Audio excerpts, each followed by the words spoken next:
বাইরে প্রচণ্ড গরম, আর এই গরমের দিনে আমরা কিন্তু কুল কুল ড্রিঙ্কস, বিভিন্ন ধরনের আইসক্রিম, কুলফি এগুলো খেতে যেমন ভীষণ ভালোবাসি, তেমনি এগুলো কিন্তু বেশ স্বস্তিদায়ক। আজকে আমি আপনাদের সঙ্গে আইসক্রিমের একটা ফিউশন রেসিপি শেয়ার করব, আর সেটা হলো নলেন গুড়ের আইসক্রিম। তবে এই নলেন গুড়ের আইসক্রিমটা কোন পদ্ধতিতে বানালে একদম দোকানের মতো পারফেক্ট স্বাদ আনতে পারবেন এবং কোন সিক্রেট ইনগ্রিডিয়েন্টসটা অ্যাড করলে এটার স্বাদ বেড়ে দ্বিগুণ হয়ে যাবে, সেটাই আমি আজকে দেখাবো। ফ্রেন্ডস, আমি মৌসুমি, আর আপনারা দেখছেন আমার cooking channel Mousumi's cuisine in USA. আশা করি আমার আজকের রেসিপিটা আপনারা লাইক করবেন।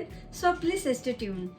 নলেন গুড়ের আইসক্রিমটা বানানোর জন্যে প্রথমে আমি একটা বোলের ভেতরে নিয়ে নিচ্ছি মেজারমেন্ট কাপের 2 কাপ পরিমাণ চিল হুইপ ক্রিম।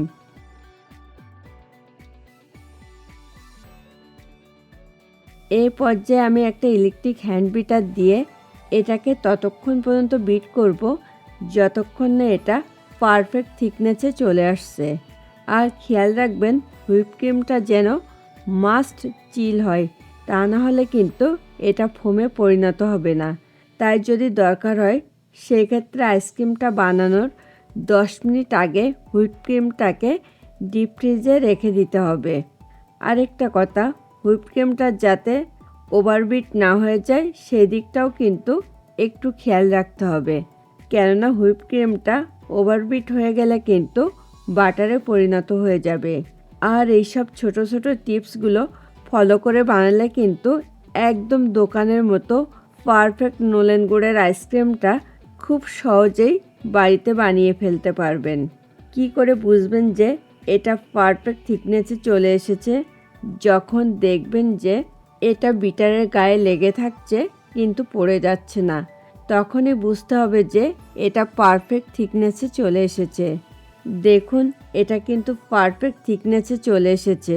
আর এই পর্যায়ে আমি 1 কাপ পরিমাণ নলেন গুড় এখানে অল্প অল্প করে অ্যাড করে খুব ভালো করে এটার সঙ্গে মিশিয়ে নিচ্ছি।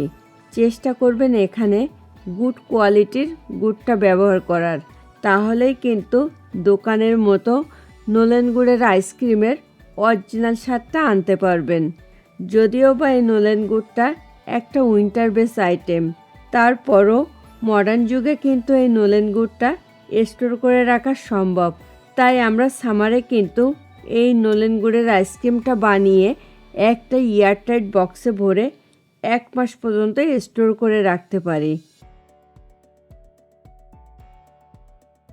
দেখুন, সব কিছুকে কিন্তু আমার খুব ভালো করে মিশিয়ে নেওয়া কমপ্লিট। নলেন গুড়ের আইসক্রিমের স্বাদটা দ্বিগুণ করার জন্যে আমি এখানে অ্যাড করব একটা সিক্রেট ইনগ্রিডিয়েন্টস, আর সেটা হলো 1/2 কাপ পরিমাণ নলেন গুড়ের মাখা সন্দেশ। বিলিভ মি, এই মাখা সন্দেশটা অ্যাড করার কারণে কিন্তু সত্যি এটার টেস্টটা বেড়ে দ্বিগুণ হয়ে যায়।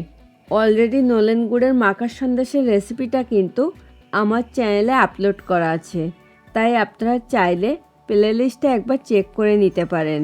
আর এই কারণেই আমি নতুন করে আর নলেন গুড়ের মাখা সন্দেশের রেসিপিটা আজ শেয়ার করলাম না।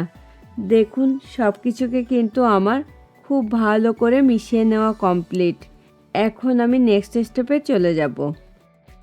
এবার আমি আইসক্রিমের মিশ্রণটাকে এই রকম একটা বোলের ভেতরে ঢেলে নিয়ে সমানভাবে স্প্রেড করে দেব। তবে খেয়াল রাখতে হবে যে বোল বা কন্টেনার ব্যবহার করেন না কেন, সেটা যেন অবশ্যই এয়ারটাইট হয়।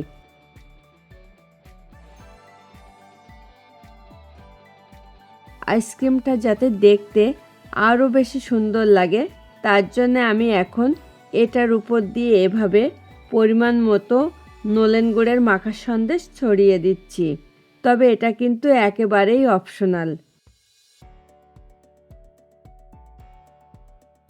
আইসক্রিমটার উপরে যাতে আইস জমতে না পারে, তার জন্য আমি এটাকে প্রথমে একটা প্লাস্টিক র্যাপ পেপার দিয়ে একটু টাইট করে র্যাপ করে নিচ্ছি। এখন আমি এটা লিডটাকে আটকিয়ে ডিপ ফ্রিজে জমার জন্যে 7 ঘন্টা মতো রেখে দেব। আর ফিরে আসছি 7 ঘন্টা পর।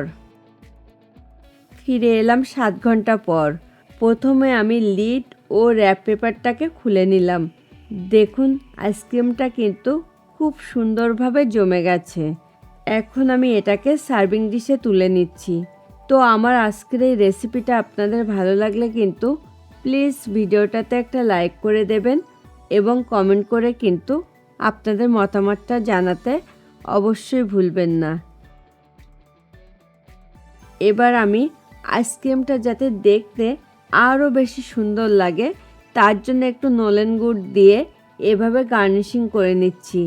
তবে এটা কিন্তু একেবারেই অপশনাল। আর তাছাড়া দেখুন আইসক্রিমটা কিন্তু এখন আমার পরিবেশনের জন্য একদম রেডি টু গো। ফ্রেন্ডস, আপনারা যারা প্রথম আমার চ্যানেলটাতে ভিজিট করছেন প্লিজ আমার চ্যানেলটাকে সাবস্ক্রাইব করুন। খুব তাড়াতাড়ি আবার দেখা হবে নতুন কোনো রেসিপি নিয়ে। Thanks for watching this video. Bye bye.